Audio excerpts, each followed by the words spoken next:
한 시청자님이 지난 영상에 댓글을 남겨주셨습니다. 내용은 다음과 같습니다. 7년 동안 간절히 기도했지만 응답이 없고 믿음조차 지치고 무너져가는 상황입니다. 불신자들의 형통을 보며 좌절하고 하나님께 실망하여 절망감에 빠져 있습니다. 기도에 대한 설교는 위로가 되지 않고 절망감을 느낄 정도로 고통에 있습니다. 오늘은 이 댓글에 대한 답변으로 준비했습니다. 기도는 그리스도인의 삶에서 가장 본질적인 행위 중 하나입니다. 하나님과의 관계를 이어가고 하나님의 뜻을 구하며 우리 마음을 쏟아내는 통로가 바로 기도입니다. 그래서 성경은 쉬지 말고 기도하라고 가르치고 많은 믿음의 사람들은 어려울 때마다 기도의 자리로 나아갔습니다. 하지만 모든 기도가 항상 같은 모습으로 이어지는 것은 아닙니다. 어떤 때는 간절히 기도했음에도 불구하고 아무런 응답이 없는 것처럼 느껴질 때가 있습니다. 때로는 기도가 점점 메마르고 하나님에 대한 기대조차 희미해질 때도 있습니다. 이럴 때 우리는 자연스럽게 고민하게 됩니다. 계속 이렇게 기도해야 하는가? 아니면 잠시 멈추어야 하는가? 오늘 우리는 기도를 멈추어야 할 때가 어떤 순간인지, 그리고 그 멈춤의 자리에서 우리는 어떤 마음을 가져야 하는지 함께 살펴보려고 합니다. 기도가 멈추는 그 자리에서도 하나님은 우리와 함께 하시며 여전히 우리의 삶을 이끌어가고 계심을 기억하기를 바랍니다. 첫째, 오래 기도했지만 응답되지 않아 믿음이 흔들리고 하나님에 대한 기대가 사라진다면 기도를 멈추어야 합니다. 기도는 하나님께 나아가는 가장 순수한 행위입니다. 사랑하는 마음으로, 신뢰하는 마음으로, 때로는 절박한 마음으로 기도의 자리에 섭니다. 처음에는 하나님의 응답을 기대하며 간절히 기도합니다. 하루하루를 견디며 눈물로 씨를 뿌리고 말씀을 붙들고 살아갑니다. 하나님께서 반드시 들으시고 응답하실 것이라는 소망을 품고 기도합니다. 그러나 시간이 흐르고 상황은 여전히 변하지 않을 때 마음속에서는 작은 균열이 생깁니다. 기도는 계속되지만 그 기도가 점점 메마르게 느껴집니다. 간절함은 남아있지만 기도하는 손이 점점 무거워지고 눈물마저 메말라가는 것 같은 시간을 맞이합니다. 어느 순간부터는 하나님에 대한 기대조차 희미해지고 기도하는 것 자체가 힘겹게 느껴지기 시작합니다. 한 시청자님께서도 지금 이런 마음이지 않을까 생각이 됩니다. 7년이라는 긴 시간 동안 눈물과 간절함으로 기도했지만 아무런 응답이 없는 현실 앞에 매일 말씀을 붙들고 살아도 아무 소용이 없는 것처럼 느껴지고 오히려 불신자들의 형통을 보며 절망하게 된다고 말하였습니다. 그리고 하나님을 찾다가 이제는 사람을 찾을 정도로 지쳐버렸고 이제는 은혜의 하나님이 아니라 냉정한 심판자의 하나님으로만 여겨진다고 말하였습니다. 그런데 저는 이렇게 생각합니다. 이러한 순간에는 기도를 멈추어도 됩니다. 오히려 이때 억지로 기도를 계속 이어가려 애쓰는 것이 더 깊은 상처를 남길 수 있기 때문입니다. 기도는 하나님과의 대화이지만 때로는 그 대화조차 버거울 만큼 마음이 무너져 있을 때가 있습니다. 이때는 기도를 잠시 멈추어야 합니다. 더 이상 간구를 쏟아내기보다 나의 마음과 상황을 다 아시는 하나님 앞에 조용히 멈추어 서야 할 때입니다. 그런데 이때 기도를 멈추는 것은 하나님을 포기하는 것도 믿음을 저버리는 것도 아닙니다. 오히려 내 뜻과 내 조급함을 내려놓고 하나님께 나를 온전히 맡기는 신뢰의 태도가 됩니다. 물론 오래 기도했지만 아무것도 변하지 않고 오히려 마음만 지쳐버린 경험은 신앙생활에서 큰 아픔이고 고통입니다. 그런데 성경에서도 이러한 이야기를 찾아볼 수 있습니다. 시편 기자는 여러 번 하나님께 부르짖습니다. 여호와여 어느 때까지니까? 라고 고백하며 침묵하시는 하나님 앞에 자신의 고통을 쏟아놓습니다. 엘리야도 갈멜산의 대승리 이후 광야로 도망쳐 외칩니다. 여호와여, 이제는 됐습니다. 내 생명을 거두어 주십시오. 가장 큰 승리를 경험한 직후에도 엘리야는 깊은 절망을 경험했고 더 이상 아무것도 기대하지 않았습니다. 믿음의 사람들도 이런 깊은 고통과 좌절을 경험했습니다. 그런데 중요한 것은 이들은 억지로 기도하며 버티지 않았다는 점입니다. 오히려 침묵하고 멈추고 하나님 앞에 자신의 부서진 마음을 고백했습니다. 그리고 하나님은 그 침묵 속에서도 여전히 일하고 계셨고 사람의 간구가 멈춘 그 자리에서 하나님은 새로운 생명과 새로운 소망을 준비하고 계셨습니다. 그럴 때 우리가 기도를 멈춘다는 것은 무기력하게 주저앉는 것이 아닙니다. 침묵 속에서도 하나님이 여전히 살아계시고 일하고 계심을 믿는 시간이 됩니다. 무언가를 얻기 위해 기도하는 자리에서 이제는 하나님 자체를 신뢰하는 자리로 나아가는 것이 기도를 멈춘 자의 모습이 되어야 합니다. 간절한 기도가 응답되지 않았을 때 그 괴로움과 절망 속에서도 하나님을 바라보며 침묵할 수 있다면 그것은 아주 깊은 믿음의 자리가 되는 것입니다. 하지만 우리는 오랜 기도 끝에 지침과 절망을 느끼더라도 하나님은 우리를 포기하지 않으신다는 것을 믿어야 합니다. 하나님은 우리의 침묵을 들으시고 눈물까지도 기억하십니다. 그렇기에 이때 기도를 멈추는 것은 내 모든 것을 내려놓고 하나님을 신뢰하는 자리로 나아가는 것입니다.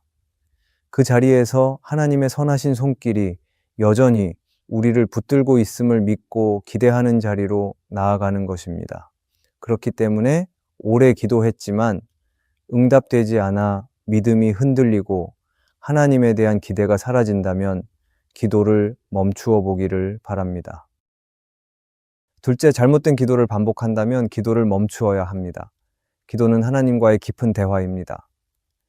그러나 때때로 사람은 기도의 본질을 잃어버리고 자기 욕심을 하나님의 뜻으로 포장하여 반복적으로 구하는 실수를 범할 때가 있습니다. 처음에는 순수한 간구였지만 시간이 흐르면서 점점 하나님의 뜻을 구하는 기도가 아니라 자신의 바람을 관철시키려는 기도로 변질되기도 합니다. 이때 우리는 기도를 멈추어야 합니다. 그리고 자신이 무엇을 어떤 마음으로 구하고 있는지를 다시 돌아보아야 합니다. 기도는 단순히 내가 원하는 것을 얻기 위한 수단이 아닙니다. 하나님과의 관계를 더욱 깊게 하는 통로입니다. 그런데 기도가 계속해서 나의 욕심을 위한 것에 머물러 있다면 그것은 하나님을 찾는 것이 아니라 내 뜻을 고집하는 일이 되고 맙니다. 예를 들어 한국의 수도가 부산이 되기를 바란다거나 내가 싫어하는 사람이 운영하는 가게의 매출이 줄어들기를 기도하는 것은 잘못된 기도입니다. 이처럼 우리는 기도의 방향이 하나님의 공의나 사랑과는 상관없는 매우 이기적인 기도를 할 수도 있습니다. 그리고 이러한 기도는 하나님의 뜻을 묻는 것이 아니라 하나님을 나의 목적에 끌어들이려는 시도에 불과할 뿐입니다. 존 스토트는 그의 책 그리스도인의 삶에서 이렇게 말합니다. 기도는 하나님의 뜻을 변화시키기 위한 노력이 아니라 하나님의 뜻에 자신을 맞추는 훈련입니다. 기도는 하나님을 설득하는 것이 아니라 하나님 앞에 자신을 열고 하나님께 마음을 조율하는 자입니다. 그렇게 잘못된 기도를 반복하고 있다는 마음의 깨달음이 찾아올 때는 기도를 멈추는 것이 필요합니다. 멈추어 자신의 마음을 들여다보고 무엇이 하나님의 뜻과 어긋나 있는지를 점검해야 합니다.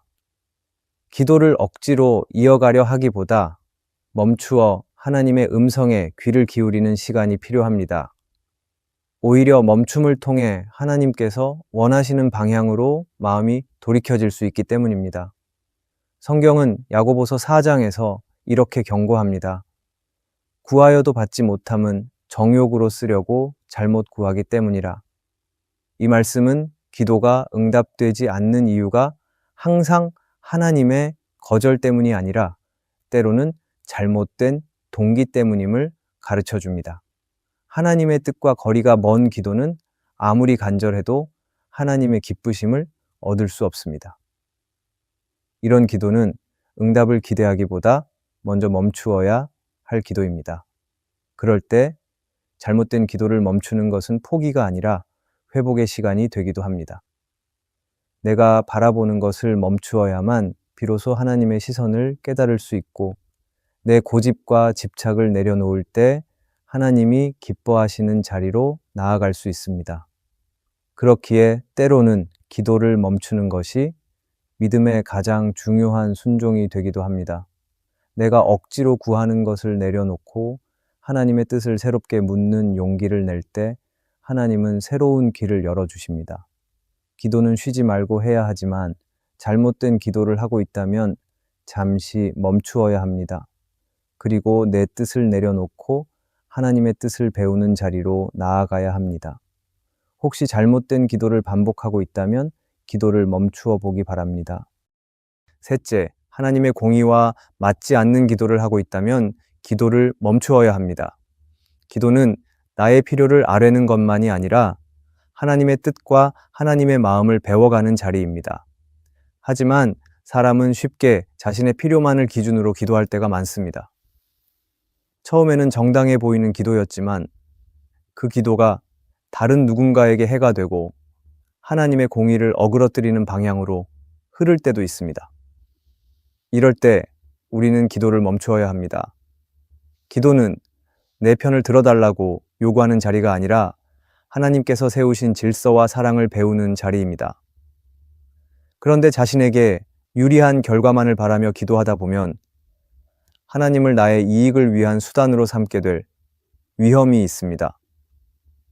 예를 들어 옥수수 농사를 짓는 사람이 오늘 밤 비가 오기를 간절히 기도하고 있습니다. 그러나 바로 옆에서 수박을 키우는 사람은 오늘 밤비가 오지 않기를 간절히 기도하고 있습니다. 이럴 때 한쪽의 간구가 응답되는 것은 다른 쪽에게는 손해가 됩니다. 이런 상황에서는 단순히 나에게 유리한 결과를 구하는 기도는 옳은 기도가 될 수는 없습니다. 이처럼 우리의 기도는 나만을 위한 것이 아니라 이웃을 함께 품고 하나님의 큰 그림 안에서 올려드리는 간구가 되어야 합니다. 하나님의 정의는 한 사람의 유익을 위해 다른 사람을 짓밟는 방식으로 역사하지 않습니다. 하나님은 공동체를 세우시고 모두를 품으시는 분이십니다. 그렇기에 기도의 내용이 하나님의 정의와 사랑에 맞지 않는다면 우리는 기도를 멈추어야 합니다. 그리고 진정 하나님의 공의와 사랑을 구하는 기도로 나아가야 합니다. 성경에서도 이를 분명히 보여줍니다. 선지자 이사야는 사람들이 하나님께 열심히 제사를 드리고 기도를 올리지만 동시에 이웃을 억압하고 정의를 짓밟고 있을 때 하나님께서는 그들의 기도를 듣지 않으시겠다고 외쳤습니다. 이사야 1장은 말합니다. 너희가 손을 펼 때에 내가 내 눈을 너희에게서 가리고 너희가 많이 기도할지라도 내가 듣지 아니하리니. 그런데 이 말씀은 구약시대 사람들만을 향한 경고가 아닙니다. 오늘을 살아가는 우리에게도 하시는 하나님의 말씀입니다. 이처럼 하나님의 정의를 무시한 기도는 아무리 간절해도 하나님의 기쁨이 될 수 없습니다. 내 편의와 내 유익만을 위해 드리는 기도는 결국 하나님 앞에서 멈추어야 할 기도입니다. 그 기도를 계속 이어가는 것이 믿음이 아니라 잠시 멈추어 하나님 앞에 마음을 정직하게 내어놓는 것이 참된 믿음입니다. 오늘 우리는 질문해야 합니다. 나의 기도가 정말 하나님의 마음과 닿아 있는가? 이 간구가 하나님의 사랑과 정의를 따르고 있는가? 나만을 위한 기도가 아니라 하나님 나라를 세우는 기도로 나아가고 있는가? 이런 질문 앞에 서게 될 때 비로소 기도는 나를 위한 주문이 아니라 하나님의 뜻을 이루는 옳은 간구가 됩니다. 하나님의 정의는 크고 깊습니다. 한 사람의 이익을 넘어 공동체를 살리고 세상을 회복시키는 방향으로 흐릅니다. 만약 나의 기도가 그 방향과 어긋난다면 멈추어야 합니다.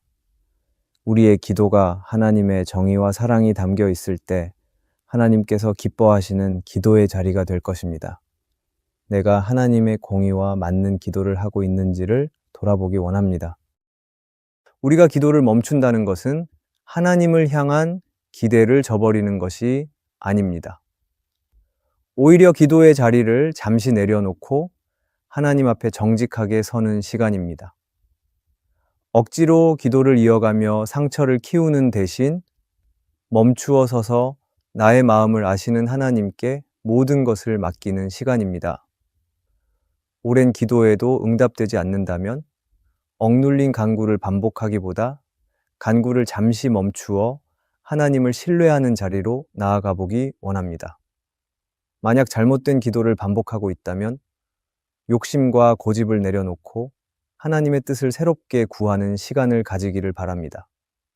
만약 하나님의 정의와 사랑에 어긋난 기도를 하고 있다면 그 기도를 멈추고 하나님의 넓은 뜻 안에서 기도의 방향을 정비하기 바랍니다. 우리의 기도는 멈출지라도 하나님은 우리를 멈추지 않으시고 우리의 침묵 가운데도 하나님은 여전히 우리를 붙들고 계십니다. 기도를 멈추고 하나님을 신뢰하며 기다리는 자리에서 하나님은 새롭게 시작하실 것입니다. 오늘의 말씀이 은혜가 되셨다면 댓글에 아멘이라고 적어주시면 감사하겠습니다. 여러분들이 남겨주시는 댓글은 정말 큰 힘이 됩니다. 그리고 여러분들이 눌러주시는 좋아요와 구독도 큰 힘이 됩니다. 오늘도 함께 해주셔서 감사합니다. 기도하겠습니다. 하나님 아버지, 오랫동안 기도했지만 응답이 보이지 않는 시간 속에서도 저희를 외면하지 않으심을 믿습니다. 마음이 지치고 기대가 사라져가는 순간에도 저희를 품어주시는 사랑을 바라보게 하여 주시옵소서. 기도를 멈추어야 하는 시간을 만날 때에도 하나님께서 여전히 일하고 계심을 잊지 않게 하여 주시옵소서. 억지로 간구를 쏟아내기보다 조용히 하나님 앞에 머무르며 마음을 열게 하여 주시옵소서. 기도하지 못하는 날에도 하나님께서 저희를 기억하시고 붙드심을 깊이 믿게 하여 주시옵소서. 마음이 무너질 때마다 하나님을 의지하게 하시고 눈물이 마를 때에도 소망을 잃지 않게 하여 주시옵소서.